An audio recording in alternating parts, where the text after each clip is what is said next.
Good day, everyone. First, I'd like to briefly introduce myself. My name is Hector Martinez. I'm your Channel Sales and Educational Manager for DxO Labs based out here in Paris. And we're actually going to discuss the DxO Optics Pro 8's new features. Today, the following discussion, we're going to be talking about our introductory to DxO Optics Pro 8, our software philosophy, what's new in Optics Pro 8, such as the new features, enhanced tools, and improved interface. So once again, I'd just like to briefly introduce myself. My name is Hector Martinez. I'm your Channel Sales and Educational Manager for DxO Labs based out in Paris, France. At DxO, we create image processing software for all demanding and serious working photographers. DxO Optics Pro is a tool that allows us to aim not only for the best image quality, but it does it all automatically. What makes DxO Labs so unique is that our corrections are based on camera hardware characterizations performed here in our own very labs in Paris. I've seen camera hardware spend hours, if not days, in the hands of our talented technicians who shoot in several shooting settings and lighting conditions. The end result is a database with 10,000 dedicated optical and sensor modules, which allows Optics Pro to correct for the following optical flaws automatically, and our database continues to grow on a daily basis. As far as the 4 optical flaws that are corrected automatically, which are the following: distortion, vignetting, chromatic aberration, and lens softness, which just so happens to be one of my favorite features in Optics Pro 8. The unique thing about the lens softness, and thanks to the which makes the lens softness so unique, is the features that we've developed in our labs, thanks to the 10,000 dedicated modules that we have. We also correct for exposures of your photo with an automatic adjustment to prevent blown out highlights. Thanks to the extreme measurements made in our labs for each camera we worked on, we have the best denoising tool on the market, which allows us photographers to shoot up to ISOs well over 100,000. We also offer a very unique automatic correction for contrast and shadows, which is kind of like the equivalent of using a fill-in flash. Given the option that we can change the color rendering to emulate, that's correct, you heard me right, emulate, not simulate nor mimic the color of a certain camera body type on your RAW files. The benefit of doing this, we're capable of using multiple camera bodies now at the same time while maintaining that color uniformity, which you can only find in Optics Pro 8. And the beauty about it is that you can fine-tune at your own discretion. We also provide a perspective correction feature that allows us to easily fix slanted buildings as well as tilted horizons. So now I'm actually going to launch DxO Optics Pro 8 so we can see what's going on.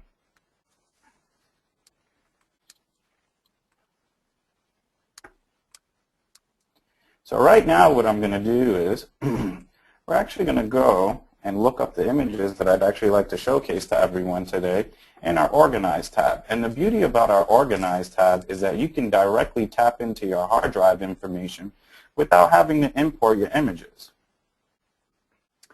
So some of the highlights that stood out to me as a professional photographer that I thought were very useful are the following: the DxO Smart Lighting tool, the Selective tool, color rendering, lens softness, the noise correction tool, chromatic aberration, and finally, it has arrived, our printing feature, which you can only find in Optics Pro 8. So first, I'd like to discuss our DxO Smart Lighting tool. So what I'm going to do now is I'm actually going to switch over into our Customize tab, where you actually have full control and fine-tuning control over our images. So here you can obviously see that we have our navigator, our EXIF editor, and our preset editor. So I'm going to close out this window so we can get a nice big view of the image that we are about to correct. So Right now, I'm actually going to discuss what our smart lighting tool does and how effective and how good that we can reap the benefits off this one individual tool. The DxO Smart Lighting tool corrects for the light and contrast of an image, allowing us end users to keep control of the image, which helps us recover details in highlighted and shadow areas, which you will only find in Optics Pro 8. No other application on the market is capable of this. Only us at DxO.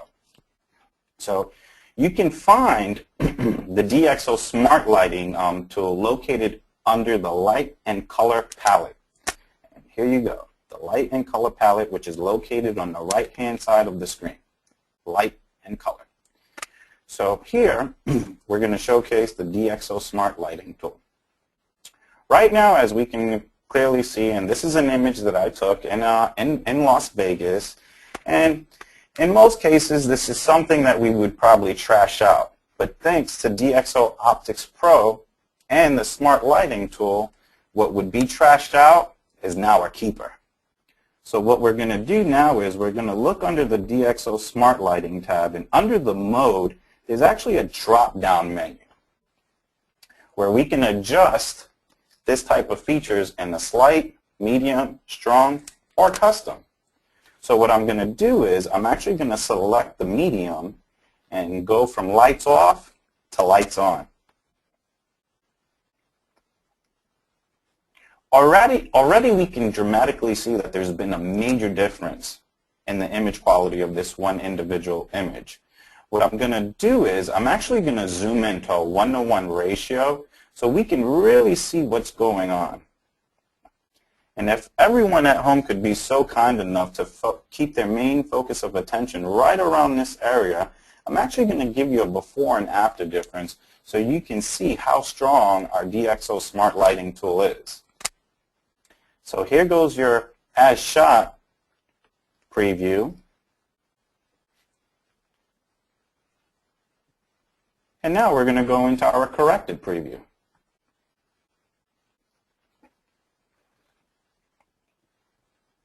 I'm actually going to go to zoom to fit and give you a split screen difference so you can clearly see the difference for yourself at home.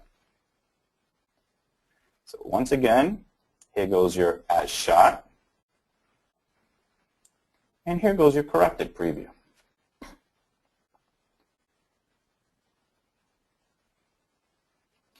I'm also going to give you another demonstration to show how effective this one individual tool is. So let's switch over to the next image. What I'm going to do right now is I'm actually going to close the image browser command bar so we can get a really good view of this one individual image. Obviously, as we can see, that the highlights and shadow details in the clouds are just mind-blowing. We have a really good saturated colors, but unfortunately, we lost so much information in our foreground. In most cases, this is obviously something that the average person would just trash out. But thanks to DxO and the Smart Lighting tool that we've developed here, what was once to be trashed out, once again, is now a keeper. So I'm actually going to go under the DxO Smart Lighting palette, and I'm going to drag that intensity slider all the way to the right so we could turn on the lights.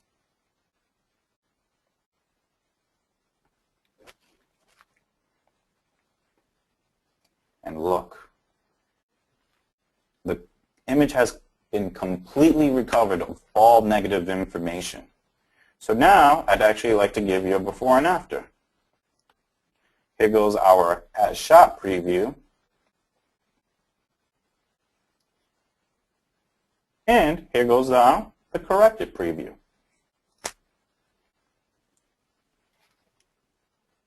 And here goes your before and after, side by side.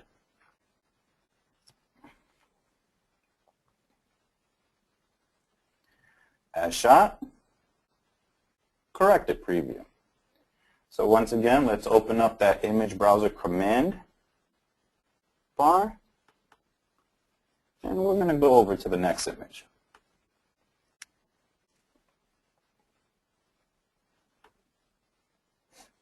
Once again, we have a really nice cloud formation, but we lost a lot of information in the foreground. So once again, thanks to my Smart Lighting tool, I'm going to bring all that information back to life. So I'm going to select my intensity slider in the Smart Lighting tablet and bring it all the way out. Look at that. Completely recovered. Now I'm actually going to showcase what the Selective tool does, which is a new feature to Optics Pro 8. You can locate the Selective Tone feature under the Lights and Color Advanced palette, which is located right here. Here goes your Light and Color Advanced palette. And now we're going to work off of our Selective Tone. So right now, obviously as we can clearly see that the clouds are a bit blown out, so what I'm going to do is with the availability of fine-tuning in Optics Pro 8, we're going to bring that back to life. So now I'm going to grab my highlights and I'm just going to adjust them just a bit. Now let's work on those midtones.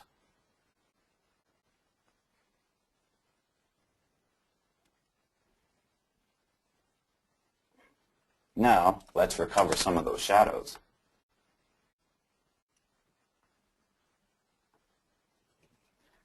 And voila, there you have it. Something that we would easily trash out has been completely brought back to life. And now I'd like to show you the before and after difference. Here goes as shot. And now our corrected preview. And I'd like to give you a side-by-side difference. Here goes the image as it was shot in our corrected preview. Now let's see what the tool can do for another image. So once again, I'm going to look up an image in the film strip right under our image browser command dial. Drop down the image browser command dial so we can get a nice clear view of this one individual image. We can clearly see that some of the highlights have been affected, some of the shadow details have been affected. So let's bring it back to life. Under the Selective Tone, we're actually going to adjust my highlights at first.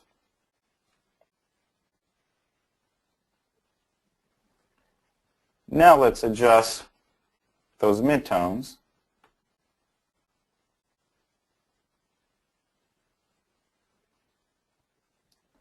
And now to recover those shadows.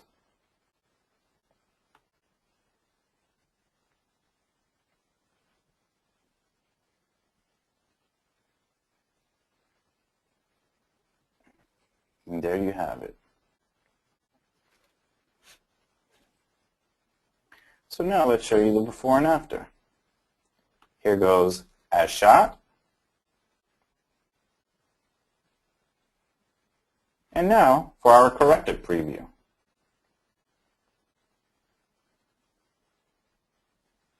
And if we think about it, it's all about fine detail. And if there's one thing you haven't noticed that I'd actually like to show everyone at home is this.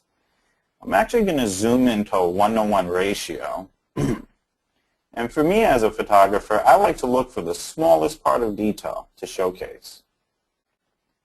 What I want everyone to do right now is to keep their main focus attention on this little piece of plastic here. We're going to go to how the image was originally taken. And now our corrected preview. Completely brought back to life.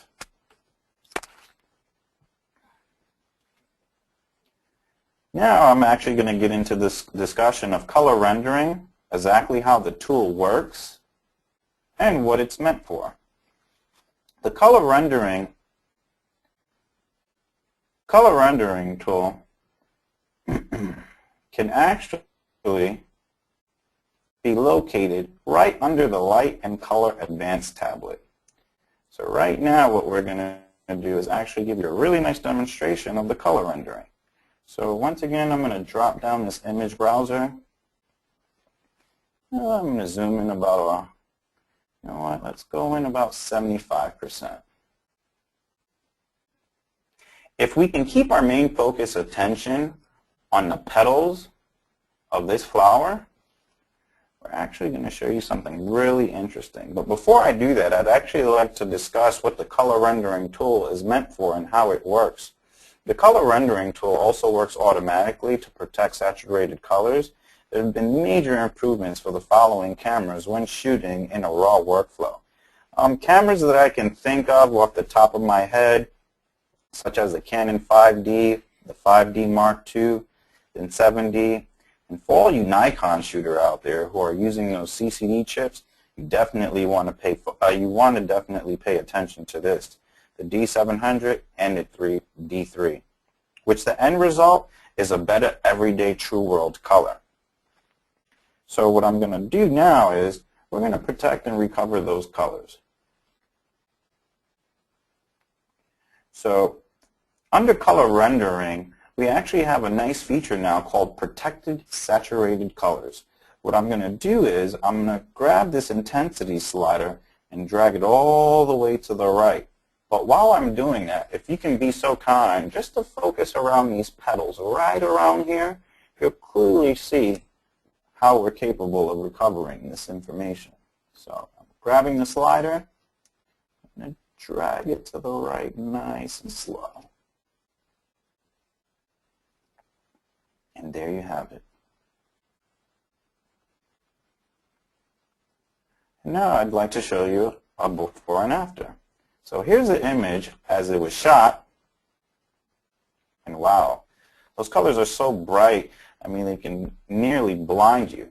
But thanks to the protected saturated color tool, we're now capable of recovering those oversaturated colors.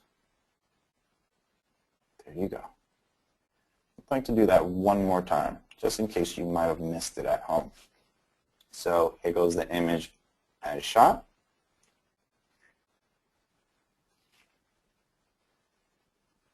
And here goes our corrected preview.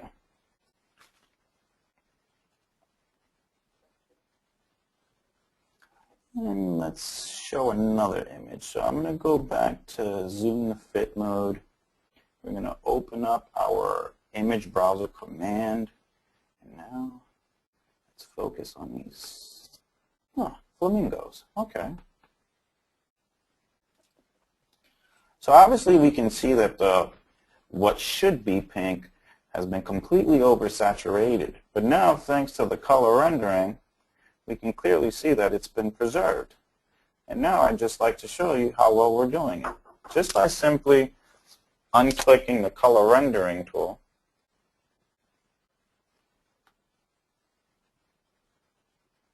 we can see a difference. So let me zoom in to our 1:1 ratio. Here goes your before. Here goes your after. And now let's protect those colors.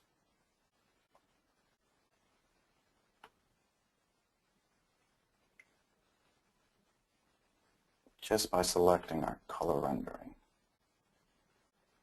Look at that.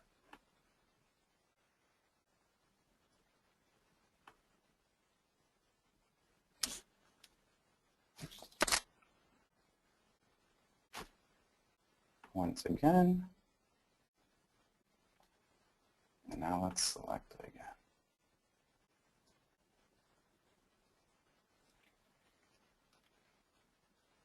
Now I'd actually like to discuss our lens softness tool, which so happens to be one of my favorite tools. So select this image. This is a good one. First, I'd like to discuss exactly what the lens softness tool does and where you can find it to locate. The lens softness tool is actually a tool that's located right under our optical corrections palette, right over here, optical corrections.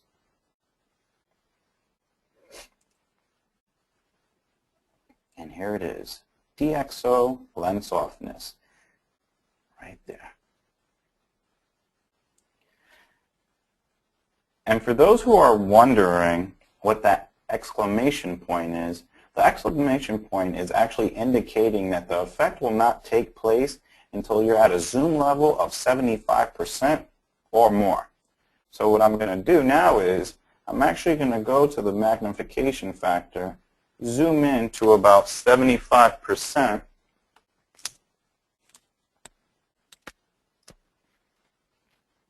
What we're going to do now is grab the global slider,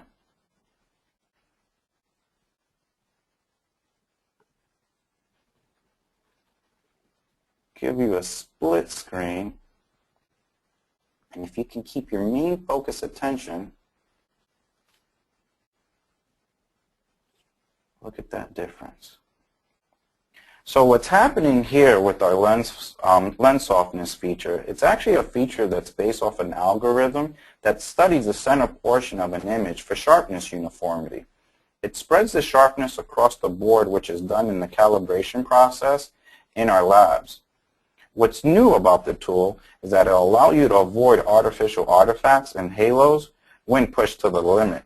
The benefit from our previous version are now a sharper image that you can push to the max. And I'm just going to move around so we can see how much effect that lens softness feature took effect.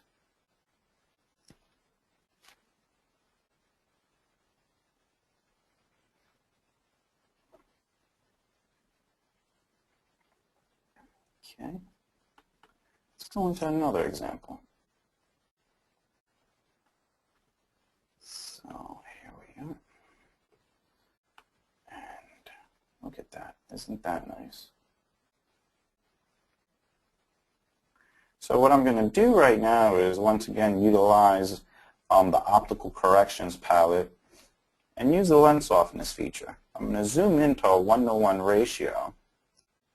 And if everyone can keep their main focus attention, try to focus on the lanterns. As a photographer, I usually try to rely on the smallest bit of detail. First thing I'm going to do is I'm going to take that global slider and slide it all the way to the right. We're going to go into a split screen mode now. And we can clearly see the image as it was shot and our corrected preview. And we can clearly see that there's been a dramatic difference in detail. And at the end of the day, as photographers, that's what we're all looking for. We're looking for that finest detail that we can possibly get. And thanks to the lens softness, now we can get it. Another tool that I'd like to discuss is noise correction, which I'm pretty sure we can all agree upon. It's a common flaw that we all share as photographers. So let's go into another image.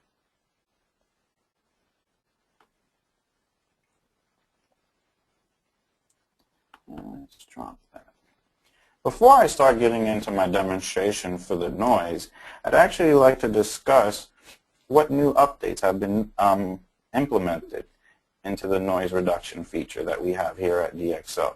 The noise reduction can actually be viewed at full screen mode, and there's no longer a need now to be at 75%.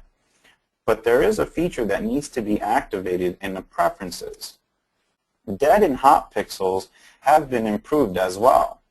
And for those who are wondering how we can adjust that to view it at full screen mode, all you simply have to do is now go into your Optics Pro,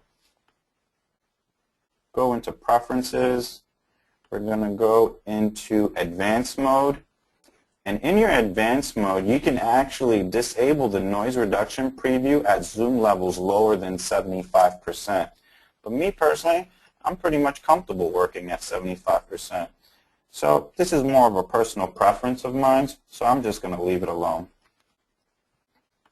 What I am going to do is I'm going to zoom into about 75%, and just clearly by looking at the image, there's nothing flattering about it. There's a tremendous amount of digital noise, there's hot, and there's also a lot of dead pixels. But let's zoom in and get in on that noise really good. So obviously we can clearly see that there's nothing flattering about this image. There's a tremendous amount of noise. If you focus on this tire right around this area, you can clearly see that there's a lot of dead and hot pixels in this one image. So what I'm going to do is, under our details palette, let's get rid of that noise. So I'm going to select my noise tool, and now you see it, and now you don't. Look at that. I'd like to give you a before and after preview, so let's show you how the image was as it was shot.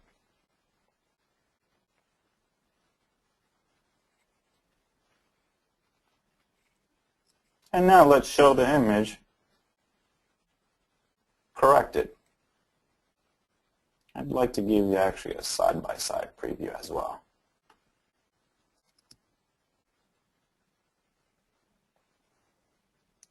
We can clearly see that there's been a dramatic difference just looking along the reds in the image. Look at all this digital noise. And now look at our corrected preview.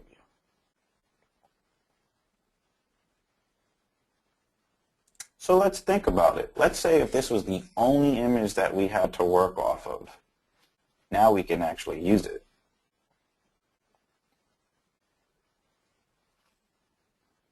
What I'd like to discuss next is chromatic aberration. Chromatic aberration is actually an automatic feature which corrects for color fringing found along the edges on the top of an image that is accounted for by the content of that individual image. So,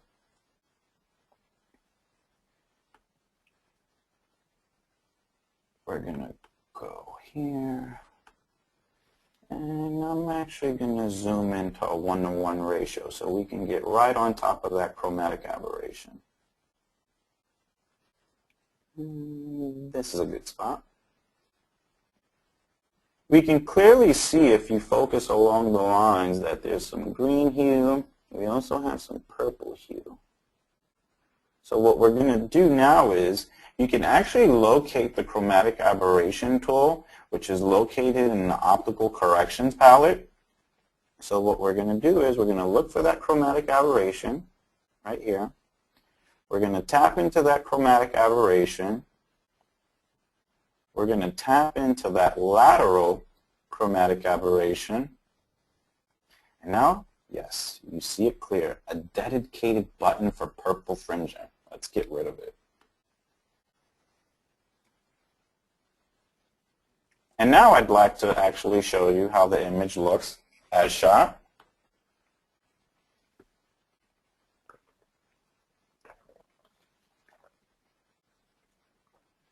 And now let's look at the corrected preview.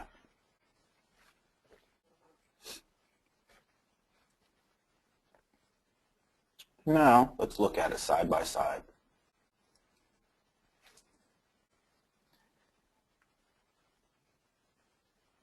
I'm going to start panning up. Just by looking at the windows alone, you can see that there's a major problem with that purple fringing. But thanks to the chromatic aberration tool located under your optical corrections palette, now it's a quick fix.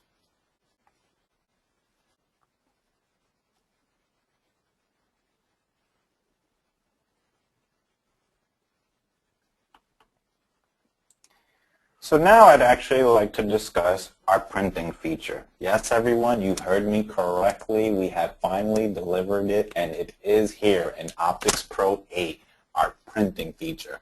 So I'd actually like to showcase what the printing feature is capable of doing and exactly how it works.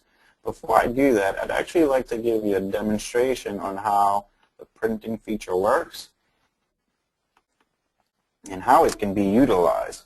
But before I do that, I'd actually like to explain to everyone that the printing feature now can easily be found in the image browser, right along the lines here. This is our image browser.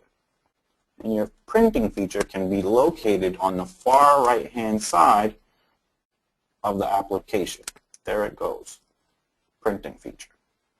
The new printing features allows us to print directly from raw images onto full page or contact sheets. So let's say, for instance, within this film strip that I wanted to make a nice contact sheet. So before I can do that, the very first thing that I would have to do is I would have to select all my images. So for you Mac users at home, you would hit Command A,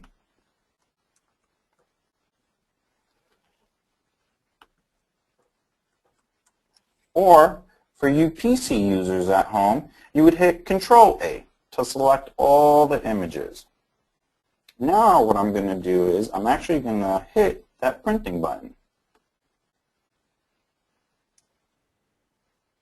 The printing dialog box falls down, but before I do that, I'd actually like to add some captions.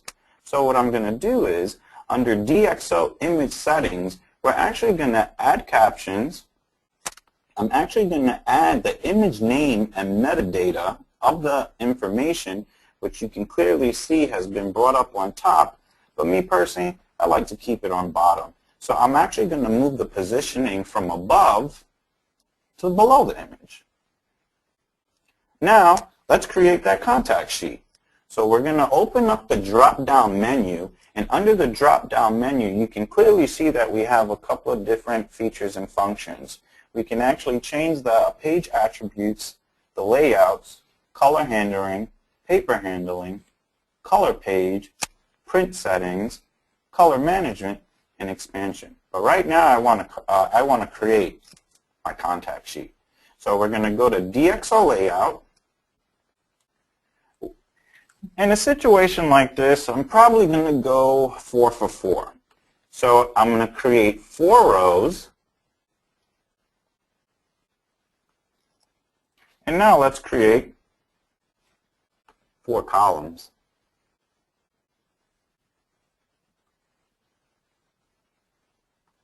And there goes your contact sheet, ready to go. Simply hit that button, hit the print button, and wait for that beautiful contact sheet to come out your printer.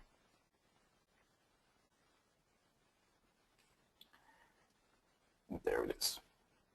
I would have to admit, what stood out to me the most was the DxO Smart Lighting tool, the protection of saturated colors, which happens automatic for better global image quality, and the Selective tone tool is just a great tool to have in any digital darkroom. We've also done some major improvements over the interface. We have a better design and better organized workspace that works for you and not against you. Just by using the lighting and color palette, which is located all the way on top. Here goes your lighting and color palette. Just by utilizing these features under the lighting and color palette, you can accommodate up to 90% of your workflow. DxO Optics Pro 8 is now capable with using with any Retina display. For you Windows users, the interface has been redesigned. The catch performance of thumbnails will allow end users to preview corrections a lot faster now. And I'd actually like to demonstrate that as well.